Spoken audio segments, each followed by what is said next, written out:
ప్రతి దినము ఎడారిలో సెలయేర్లు శ్రద్ధతో వింటున్న మీ అందరికీ నా హృదయపూర్వకమైన శుభములు వందనములు తెలియజేయచ్చు. ఎడారిలో సెలయేర్లు అనుదిన ధ్యాన భాగంను చదువుతున్నాను. దయచేసి శ్రద్ధగా వినండి. సెప్టెంబర్ నెల 5వ తారీఖు కొరకై ఏర్పాటు చేయబడిన ఎడారిలో సెలయేర్లు అనుదిన ధ్యాన భాగమును చదువుచున్నాను. వాక్య భాగము: ఆయన నిమిత్తము కనిపెట్టుకుని వారందరూ ధన్యులు.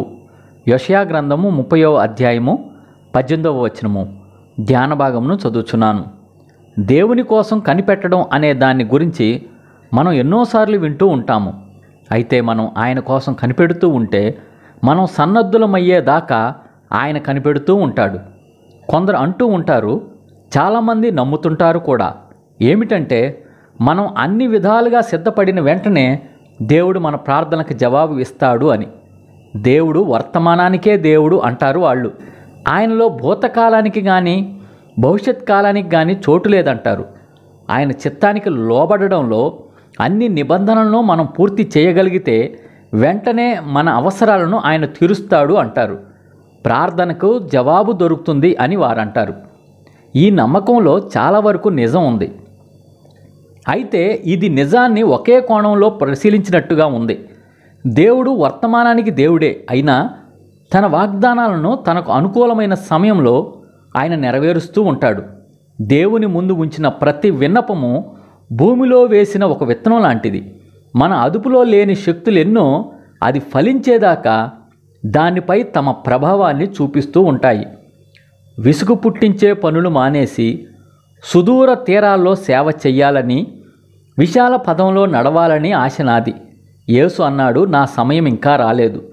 పొలాల్లో విత్తనాలు చల్లాలి, అడ్డంకులు లేని స్వేచ్ఛా జీవితం గడపాలి, తోటి పనివారితో చెయ్యి కలపాలి. యేసు అన్నాడు, నీకు వేరే పని ఇచ్చాను. ఈ ఎడారి వదిలిపోవాలి, నశించే ఆత్మల్ని చేరాలి, వాటిని ప్రభువు కోసం జయించాలి. ప్రభు అన్నాడు, ఆ పనికి నిన్ను పిలవలేదు. నా రాజు కోసం యుద్ధం చేయాలి, శ్రమల్లోనే ఆయన నామాన్ని ఎత్తిపట్టాలి. కానీ నా నాయకుడు నన్ను కదలనీయలేదు. ఇక్కడే ఉండి తన విజయ గీతాలు పాడమన్నాడు. ఇదే ఈ దినమునకై ఏర్పాటు చేయబడిన ఎడారిలో సెలయేర్లు అనుదిన ధ్యాన భాగము. ప్రార్థన. పరిశుద్ధుడా, ప్రేమ కలిగిన తండ్రి, జీవం కలిగిన దేవ, ఇచ్చిన మరి యొక్క మంచి వర్తమానం బట్టి వందనములు స్తోత్రం తెలుసుకుంటున్నాం తండ్రి. దేవా, నీ కొరకు కనిపెట్టుకునే వారిలో ప్రభువా తగిన సమయంలో వాగ్దానాలు నెరవేర్చే గొప్ప దేవుడు నిన్ను స్తుతిస్తూ ఘనపరుస్తూ ప్రభువా ఈ దినం విన్న వర్తమానం ప్రకారం ప్రభువా నీ బిడ్డలో ఎప్పుడు నీ కొరకు కనిపెట్టుకుని ఉండే కృపా ధన్యత వారికి దయచేయమని వేడుకొంచున్నాం తండ్రి. ఎక్కడ కూడా తొందరపాటు లేకుండేట్లుగా సహాయం చేయమని వేడుకొంచున్నాం తండ్రి.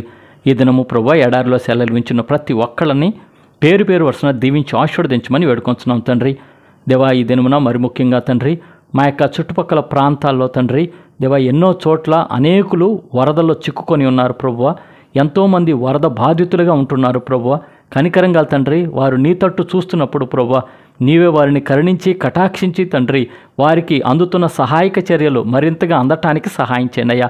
ప్రభుత్వం వారు కానీ తండ్రి అలాగున వాలంటీర్స్ కానీ తండ్రి ఎంతో పరిచర్య చేస్తున్నాడు ప్రభు. ఆయా సంస్థల ద్వారా ప్రభు పరిచర్య చేస్తూ ఉంటుండగా తండ్రి దేవా వారికి అందవలసిన సహాయక చర్యలు చక్కగా అందటానికి సహాయం చేయండి అయ్యా. అనేకులు ఆకలితో అలమటిస్తున్నారు ప్రభువా. కనికరంగా తండ్రి వారికి ఆహారం దొరికేలాగా సహాయం చేయండి అయ్యా. నీరు దొరికేలాగా సహాయం చేయమని వేడుకొంచున్నాం తండ్రి. వృద్ధులను బట్టి చిన్నలను బట్టి ప్రార్థన చేస్తున్నాం తండ్రి. గర్భిణీ స్త్రీలను బట్టి ప్రార్థన చేస్తున్నాం తండ్రి. అలాగున చంటి బిడ్డలతో ఉన్న వారిని గురించి ప్రార్థన చేస్తున్నాం ప్రభువా. నీ కృప కరుణ కటాక్షం వారి మీద చూపించి వారికి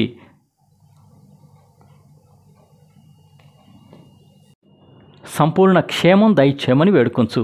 అలాగున ప్రభువ ముంపు ప్రాంతాల్లో ఉన్న ప్రతి ఒక్కళ్ళని, లంకల ప్రాంతాలు కానీ అలాగున ప్రభువ ఖమ్మం ప్రాంతంలో కూడా ఎంతోమంది ముంపుకు గురై ఉంటుండగా తండ్రి కనికరంగా తండ్రి వారి ఎడల నీ కరుణ కటాక్షం చూపించి ఆ సమస్యల్లో ఉన్నవాళ్ళు, శోధనలో ఉన్నారు, బాధల్లో ఉన్నవారిని నువ్వే కరుణించి కటాక్షించమని వేడుకొంచున్నాం తండ్రి.